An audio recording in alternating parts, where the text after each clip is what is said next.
Selamat sore, Bapak dosen dan teman-teman. Kami dari kelompok 7 akan mempresentasikan hasil tugas kami dengan judul Analisis Sistem Angkutan Massal Kota Makassar. Sebelumnya izinkan kami memperkenalkan anggota kelompok kami. Yang pertama adalah Komang Triwulan Wahyudisana dengan NIM akhir 037 dan saya sendiri loh Ayudi Cendani dengan NIM akhir 042. Untuk materi pertama adalah tentang sistem jaringan jalan.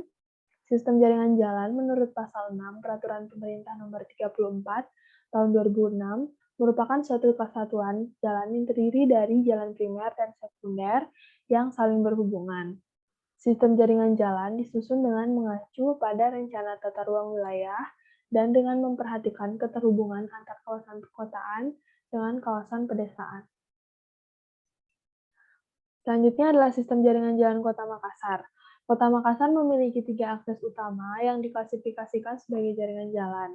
Pertama adalah Jalan Perintis Kemerdekaan, yang merupakan jalan arteri primer yang menghubungkan akses ke kota atau kabupaten bagian timur wilayah Sulawesi Selatan. Kedua adalah Jalan Tol Insinyur Sutami, yang menghubungkan akses ke kota atau kabupaten di wilayah barat seperti Sulawesi Selatan dan Sulawesi Barat. Serta Jalan Sultan Alauddin yang merupakan jalan arteri primer yang menghubungkan akses ke kota atau kabupaten di bagian selatan wilayah Sulawesi Selatan. Kedua jaringan jalan arteri primer tersebut seharusnya menghubungkan antar pusat kegiatan nasional atau antar pusat kegiatan nasional dengan pusat kegiatan wilayah. Namun saat ini, jalan-jalan ini hanya berfungsi sebagai pusat pelayanan kantong-kantong perumahan yang terbangun tidak teratur, menyebar, kepadatan yang rendah, dan tanpa dilengkapi sarana dan prasarana pelayanan yang baik. Kemudian di sebelah kanan ini merupakan gambaran dari peta jaringan jalan Kota Makassar. Untuk materi selanjutnya adalah pola pergerakan angkutan massal di Kota Makassar.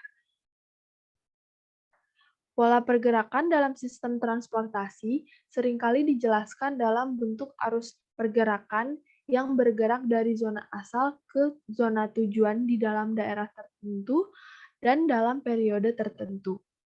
Angkutan umum di Makassar seperti PT-PT memiliki sebanyak kurang lebih 10 trayek. Semua trayek ini melewati jalan-jalan seperti Jalan G. Bawang Karaeng, Jalan Jenderal Sudirman, Jalan HM Yusuf, Jalan Wahidin Sudirohusodo, Jalan Tentara Pelajar, Jalan Sulawesi, Jalan Nusantara, Jalan Ahmad Yani, Jalan Ujung Pandang, Jalan Penghibur, Jalan Sultan Hasanuddin, Jalan Kajau Lalido, Jalan Butolempangan, dan Jalan Patimura. Kemudian di sebelah kanan, ini merupakan gambar dari angkutan umum seperti PT-PT yang ada di Kota Makassar. Kemudian di gambar bawah itu merupakan Smart PT-PT yang merupakan modernisasi dari pemerintah Kota Makassar dari angkutan umum PT-PT. Selain angkutan massal seperti PT-PT, Kota Makassar juga memiliki angkutan massal yang bernama Transmaminasata. Rute bus Transmaminasata ini dibagi menjadi 4 trayek atau koridor. Untuk koridor 1 itu dari Mall Panakukang sampai Pelabuhan Galesong. Koridor 2 dari Mall Panakukang sampai Bandara Internasional Sultan Hasanuddin. Koridor 3 dari Kampus 2 PNUP sampai Kampus 2 PIP, dan terakhir koridor 4 itu dari Kampus Teknikum Hasgoa sampai Mall Panakukang. Nah, ini merupakan peta rute teman bus Makassar atau di Makassar itu disebut Transmaminasata. Nah, untuk selanjutnya akan dilanjutkan oleh Triwulan. Dipersilakan.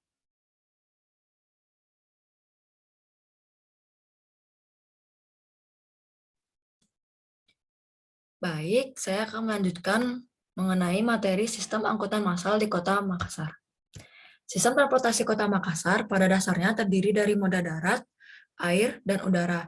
Secara khusus, transportasi kota yang masih didominasi moda darat termasuk angkutan umum dapat ditinjau berdasarkan data dan informasi sebagai berikut. Yang pertama ada volume lalu lintas. Hubungan antar kawasan dalam kota maupun dengan wilayah sekitarnya atau hinterland melalui jaringan jalan raya yang menggunakan kendaraan pribadi maupun angkutan umum kota, seperti angkutan kota PT-PT, becak, dan ojek. Kawasan kegiatan kota yang terkonsentrasi sebagian besar pada zona pusat, sedangkan kawasan permukiman terkonsentrasi di zona transisi dan pinggiran yang menyebabkan pergerakan penduduk harian antar zona tersebut cenderung meningkat dan menimbulkan kepadatan serta kesemrautan di jalan raya dalam dimensi waktu dan ruang kota. Kapasitas dan karakteristik jalan.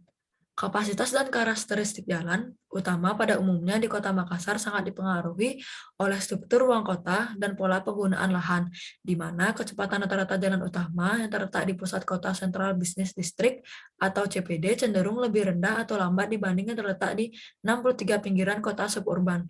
Oleh karena itu, karakteristik jalan berdasarkan fungsi jalan primer dan sekunder juga sangat tergantung pada lokasi jalan tersebut berada. Selanjutnya, sarana dan prasarana transportasi. Nah, prasarana transportasi Kota Makassar berupa jalan raya merupakan prasarana yang penting untuk memperlancar kegiatan perekonomian. Panjang jalan pada tahun 2005 tidak mengalami perubahan dibanding tahun 2004, yaitu sepanjang 1.593,46 km. Kondisi jalan yang baik pada tahun 2005 mengalami penurunan sebesar 5,76, atau berakibat pada kondisi jalan yang rusak dengan rincian rusak berat mengalami kenaikan sebesar 12,52. Panjang jalan berdasarkan keadaannya dapat dikategorikan menurut jenis permukaannya, yaitu jalan aspal, kerikil, tanah, dan lainnya, serta berdasarkan kondisinya adalah baik, sedang, rusak, dan rusak berat. Selanjutnya ada tingkat emisi kendaraan dan kualitas udara ambien. Yang dimaksud yaitu komponen lingkungan yang paling rentan terhadap dampak berbagai aktivitas perkotaan adalah kualitas udara, karena penurunan kualitas udara ambien akan berdampak pada bahan bakar. Salah satu sumber yang dapat menurunkan kualitas udara adalah dari sumber bergerak dan kendaraan bermotor di samping yang berasal dari berbagai jenis industri. Yang terakhir ada tingkat kecelakaan, pelanggaran, dan kemacetan. Berdasarkan data dari Polisi Lalu Lintas dan Dinas Perhubungan Kota Makassar tahun 2005 menunjukkan bahwa terjadi penurunan jumlah kecelakaan dan korban serta pelanggaran lalu lintas. Khusus angkutan umum penumpang menurun dari 28 mobil menjadi 8 mobil, sedangkan pelanggaran lalu lintas dalam bentuk tindakan langsung tilang secara keseluruhan menurun dari 3.059 menjadi 1.799 pelanggaran pada tahun 2002 sampai 2004 menurut BPS Kota Makassar tahun 2006. Walaupun demikian, berbagai dampak akibat penataan atau pola pelayanan angkutan umum, kota tetap menjadi kekhawatiran dan harus ditangani terpadu. Nah, berdasarkan data Direktorat Satuan Lalu Lintas pada Sulawesi Selatan tahun 2005, telah terjadi kecelakaan sebanyak 1.021 kasus. Pelaku pelanggaran lalu lintas tersebut secara berturut-turut dari yang terbesar adalah pegawai swasta, supir, mahasiswa, siswa, pedagang, pengangguran, PNS, dan petani nelayan. Nah, lokasi rawan kecelakaan di Kota Makassar terdapat 20 titik, lokasi rawan pelanggaran terdapat 14 titik, dan lokasi rawan kecelakaan lalu lintas, kemacetan lalu lintas terdapat 6 titik BPS Kota Makassar. Selanjutnya,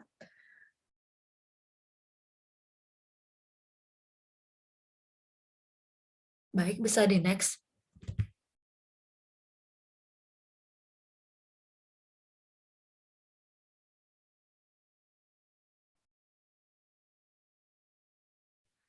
Selanjutnya yaitu faktor yang mempengaruhi minat masyarakat terhadap keberadaan bus rapid transit atau BRT di Kota Makassar.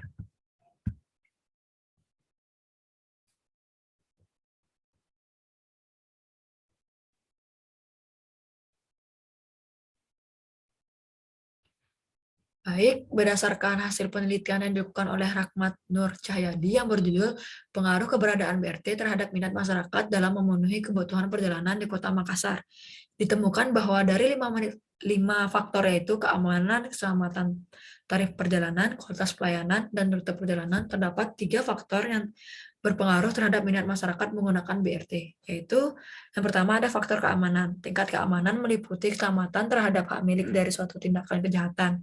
Tingkat keamanan biasanya seperti pencopetan, penodongan, dan lain-lain. Yang kedua ada faktor kenyamanan. Tingkat kenyamanan merupakan faktor yang dihendaki penumpang, terutama dalam masyarakat yang telah maju kondisi angkutannya. Tingkat kenyamanan biasanya ditunjukkan dengan tingkat kapasitas, tempat duduk yang ada, dan fasilitas di dalam bus. Yang terakhir ada faktor tarif perjalanan. Biaya yang dikenakan pada pengguna jasa untuk satu kali perjalanan, indikatornya harga terjangkau dan standarnya sesuai dengan SK penetapan tarif oleh pemerintah setempat. Nah, sedangkan faktor yang tidak berpengaruh terhadap minat masyarakat menggunakan BRT atau bus rapid transit, yaitu kesetaraan dan rute perjalanan.